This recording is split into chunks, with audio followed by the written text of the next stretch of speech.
പുട്ടും കട്ടനും കഴിക്കാൻ പോയാലാ? Palm. Hello, എല്ലാവർക്കും സുഖമല്ലേ? യെസ് പറയേണ്ട താമസം ഞാൻ ഓടിപ്പോയി റെഡിയായേ. പാതിരാത്രി ആയതുകൊണ്ട് തന്നെ കുഞ്ചു 10 ഉറക്കം പിടിച്ചിരുന്നേ. പിന്നെ അവളെയും കുത്തിപ്പോക്കി ഞങ്ങളുടെ സ്ഥിരം ഇൻട്രോ ഒക്കെ ഇട്ടിട്ടാണ് പോയത്. ഇപ്പം ഞങ്ങൾ എവിടെ ഒരുമിച്ച് പോയാലും ഈ ഇൻട്രോ ഇട്ടില്ല എന്നുണ്ടെങ്കിൽ കുഞ്ചുന് ഭയങ്കര സങ്കടമാണേ. അപ്പോൾ അതെ, ഇതാണ് ഞാൻ പറഞ്ഞ റെസ്റ്റോറൻറ്റ് പുട്ടും കട്ടനും. ആലപ്പുഴയുടെ നഗരമധ്യത്തിൽ സ്ഥിതി ചെയ്യുന്ന ഒരു പാതിര റെസ്റ്റോറൻ്റ് ആണ് കേട്ടോ ഇത്. പാതിര റെസ്റ്റോറൻ്റ് എന്ന് പറയുമ്പോൾ കൂടുതലും നൈറ്റാണ് ഇവിടെ ആളുകൾ ഫുഡ് കഴിക്കാൻ വരുന്നത്.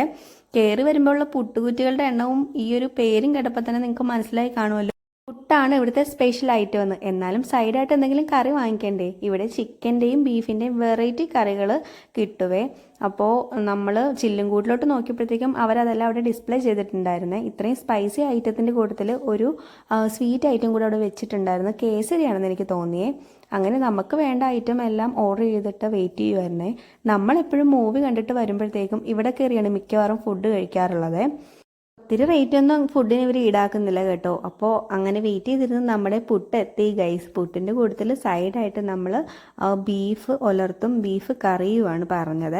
പിന്നെ ഒരു ചിക്കൻ ഓംലേറ്റ് കൂടി പറഞ്ഞിട്ടുണ്ടായിരുന്നു. ചിക്കൻ ഓംലേറ്റ് ഞാൻ ഇതുവരെ ട്രൈ ചെയ്തിട്ടില്ല, അപ്പോൾ അതും കൂടി നോക്കാമെന്ന് ഓർത്തേ. പിന്നെ ഇതിൻ്റെ കൂട്ടത്തിൽ പപ്പടം കൂടി കിട്ടുന്നുണ്ട്. പപ്പടവും ചിക്കൻ ഉലർത്തും കൂടെ ആ പുട്ടിൻ്റെ അകത്തിട്ട് കുഴച്ച് കഴിച്ചപ്പോൾ എൻ്റെ പൊന്നെ ഒരു രക്ഷയില്ല, നല്ല ടേസ്റ്റ് ആയിരുന്നു. ചിക്കൻ ഓംലേറ്റ് എന്ന് പറയുമ്പോഴത്തേക്കും ഇതിൻ്റെ അകത്ത് ചിക്കനും സവാളയും മുളകും എല്ലാം കൂടി ഇങ്ങനെ കൊത്തി അരിഞ്ഞ് വേവിച്ച് അതിൻ്റെ അകത്ത് മടക്കി വെച്ചിരിക്കുകയാണ്. അതിനും നല്ല ടേസ്റ്റ് ആയിരുന്നു. ഈ ചിക്കൻ ഓംലേറ്റിൻ്റെ ഒരു മുട്ട മാത്രം മതിയായിരുന്നു കേട്ടോ കുഞ്ചുവിന്.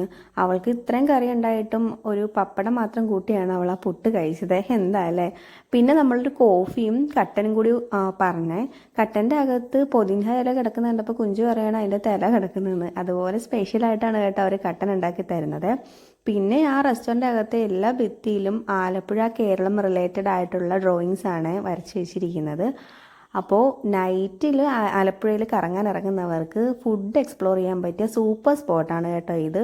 അപ്പോൾ ഇന്നത്തെ വീഡിയോ ഇത്രയേ ഉള്ളൂ. ഇഷ്ടമായിരുന്നു ലൈക്കും സബ്സ്ക്രൈബും ചെയ്തേക്കണേ. Okay, by.